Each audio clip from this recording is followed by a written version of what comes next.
Alright, integration by parts. Okay, based on the fact that many people needed to know this particular topic, so I'll be sending a video for this now. So if integration by parts is giving you an issue, just trust me, you're not the only one that had issue with integration by parts. I also have issue with integration by parts. Thanks to Schwamms, they at the same time make it complicated and also make it simpler. So Schwamms is actually trying to explain integration by parts with all these explanations we have here. But the bad news is that I just don't understand shit out of all these things they are writing here. Yeah, others may be able to understand, or you may be able to understand, but I don't understand most of the things here. So because of that, I have to look at each example in Schwamms in integration by parts, and from that I was able to derive a particular formula that can be easier for you to use integration by parts. But mind you, this formula is very long but very simple to assimilate, and as the rule implies, you don't need to cram the formula, just keep using it for questions. You are going to be able to solve with the formula easily without cramming the formula. So what's the formula for integration by parts? Okay, I've snapped it from my notes, so let me just go and download it. Give me a minute. So I have downloaded my note. I snapped my note and sent to my system, so I have the formula here. Upload. Wow, the network is actually really bad. I hope this will not cause delay. Shit. So finally I've been able to upload the formula. So this is just the formula. Let me get my letter. So this is the formula here. So the formula is giving us u function of v minus integration of integration of du function of v dv, everything dv plus c. This c is just the constant we do add for integration. Now just look at it well. It look long, but it is not actually difficult to know. If you take note of this, I just want to give you a clue of how to quickly store the formula.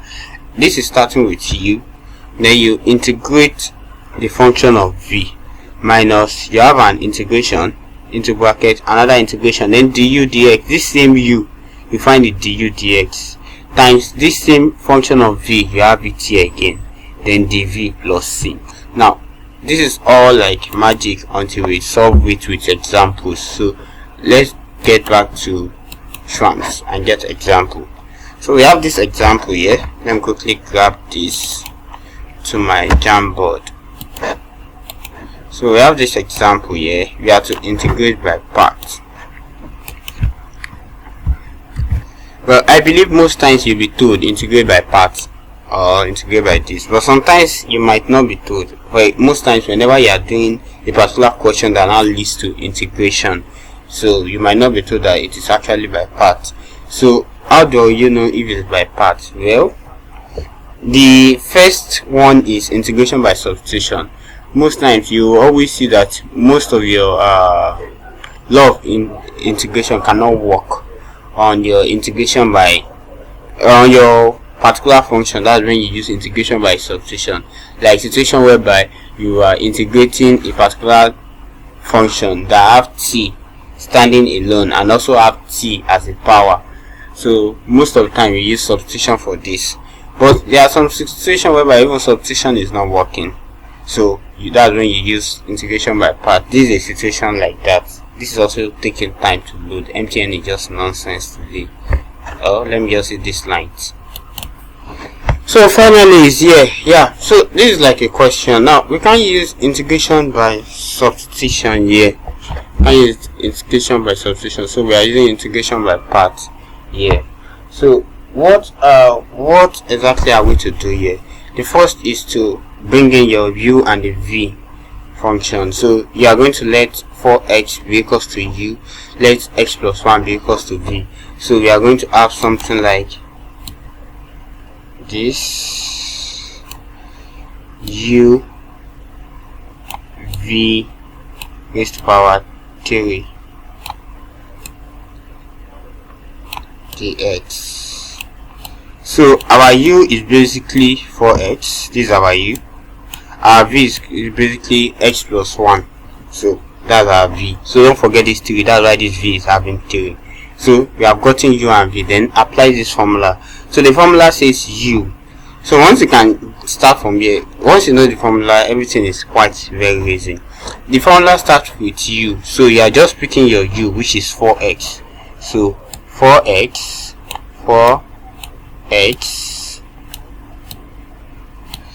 then integration of function of v. Function of v simply means all these parts of your v. So that's it. So I'm going to have v raised to power v cubed. Wow, network please. Okay, our network is bad, just bear with me. The network is really frustrating right here. So as I said earlier, u is our 4x. So v is x plus 1 raised to power 3. Now if you look at here, this place, we wrote out our u as 4x. Now we will be expecting to write our u as x plus 1 raised to power 3. But because x plus 1 raised to power 3 is complicated on its own already, so I will just leave it as v raised to power 3. Now there will be situation whereby v will not be carrying power. It will just be v alone. At that particular situation, you can just write it out as x plus 1. That one is not complicated. But because x plus 1 raised to power 3 is complicated already, so I will just leave it as v raised to power 3. So I will have my dv. So I'm done with this part. Then I put my minus. Then my integral function into bracket. Another integral function. Please take note of the brackets. That will help us. That will guide us to know how many times we are integrating. Then du dx. Now what are du dx? Du dx is simply, our u is simply 4x. That's our u. So du dx is simply u differentiating with respect to x here. So that will be 4. So du dx here is what? 4. Then times function of v again. This is v raised to power 3. V raised to power 3 dv. Then you close this small bracket, this bracket here, you close it, then you put another dv. So everything into a box like this, then plus c, which is your constant. So you can now start integrating. So you integrate the first one, 4x.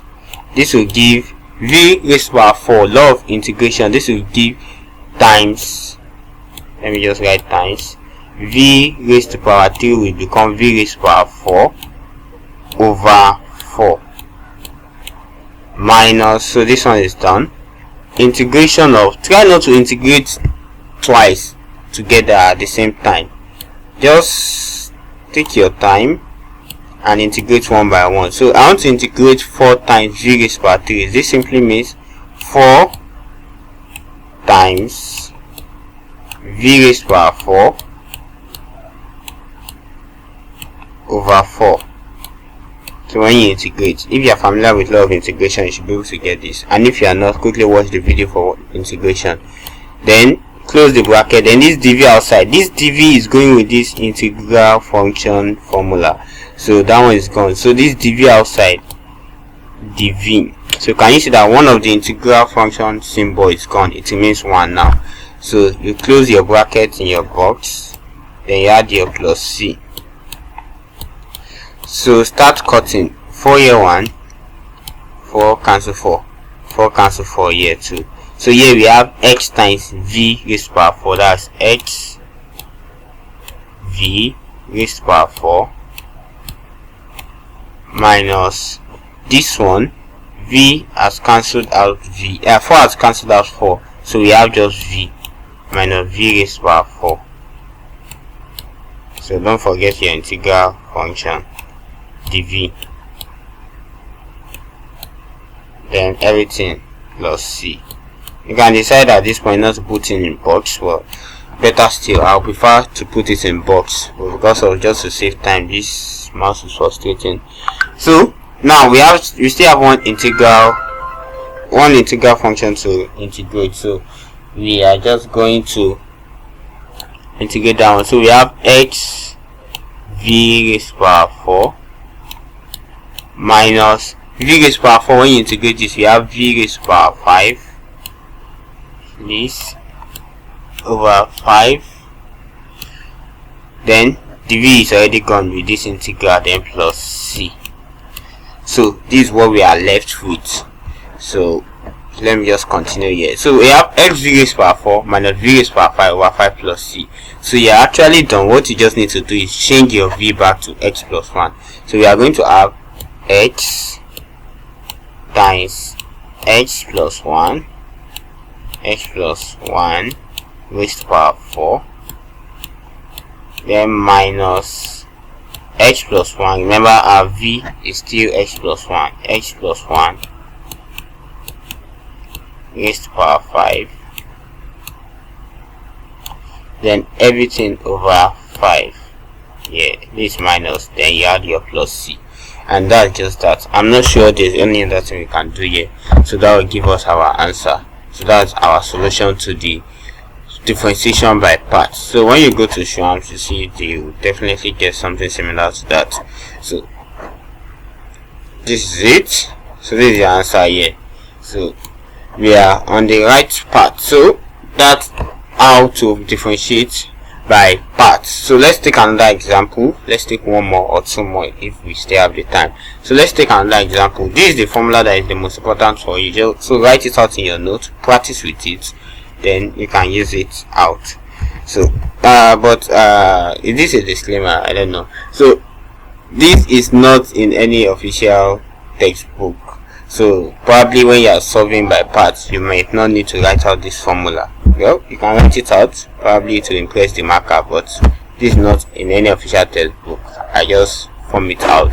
So it is better, I think, for you to just start solving. There's no specific formula, so just start your solving without writing out the formula. So as to be on the safer side, in case the lecturer is like, where do you get this formula from? So we continue from there. Let's take another example. So let me bring out my formula out again. So we have here now, this is another example that I want to integrate by parts. So let me bring it out, this one here.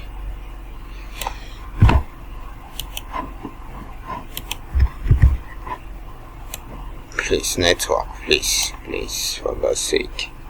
Okay, good. So we are integrating this by parts. So the same way, we are going to represent 2x as u, then ex as our v. So we are going to have integration of u v. Now take note, my v here is not just e, it is ex. It's unlike the first one that we did here. The v still carries raised to power 3. Here our v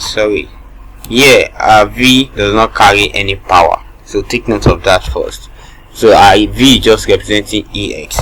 The idea of integration by parts is to make work less complex for you. So anything that you know that is not complex, e alone is not complex, so you don't need to represent just e alone with v. So you just represent ex as a whole with v, then 2x as u. Then you can now use this formula. So the formula says u is what? 2x. So write out your 2x. Then integration of function of v. Now in this place, we actually wrote out the function of v as v raised to power 3, because v raised to power 3 is actually complex on its own. So I don't want to change it to x plus 1, because x plus 1 raised to power 3 is complex on its own. So I just leave it as v raised to power 3. But here in this case, v raised to power v is actually e raised to power x, which is not as complex as that first one.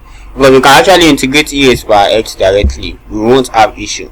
Unlike this one, if you want to integrate x plus 1 raised to power 3 and you start opening brackets, you might have issue. So that's why I decided to use v here, v raised to power 3, and leave it like that. But here I can just use my ex as my v, e raised to power x. So I won't have issue here. Then the x, I'm going to change this to dx. I'm not using the v again because we don't have any v here, we have x here, so I'm going to change it to dx. The formula is not changing, it's still the same formula, just that the v changed to dx because we are having x here, not v. Then minus integration of, put in brackets, integration of du dx. Our u is equals to 2x, so du dx will definitely be what? 2. So du dx is 2 times function of v dv. Function of v is still our ex, so ex, remember we are not using dv again because we are dealing with x now, we are not dealing, there is no v here, so I'm going to use dx instead of dv. Then I close this smaller bracket, then everything dx, not dv again, then plus c. So as I said earlier, you can put them in a bigger box. So I can now solve 2x, this is too big, let me undo it, it's too big. 2x, then integration of ex, the differentiation of ex is still ex, the same way the integration of ex is still ex, so we are going to still have it as ex, e raised power x. So I've integrated this one, minus this first integration into bracket. Now this 2 times ex, when you are integrating this also still means 2ex. Then close your bracket. So we have done this part like this. Then put your dx, then everything plus c. So the next thing is to solve this integration part. So just bring this one down, 2x e raised power x minus, now you want to integrate 2ex, is still 2ex. When you are integrating 2ex, it's still 2ex, so we are good with that. Then plus c. So this can be our final answer, or you can factorize. 2 is common, ex2 is common, so you can have 2ex.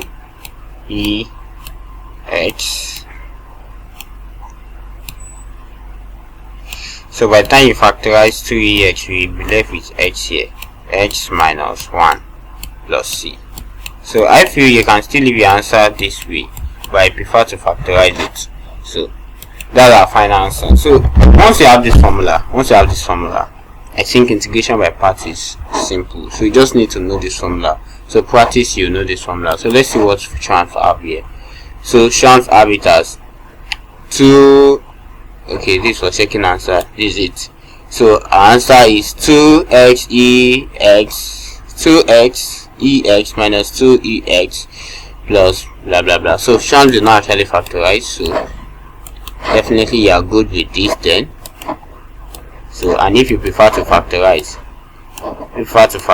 just use this. So that's our final answer. So I hope with these 2 examples you'll be able to get integration by parts well. So practice as many as possible from chance. Use this formula. Well, I've used it for almost all the questions in chance, and it's giving me the answer. So I think I'm on a safe side. Okay, thank you.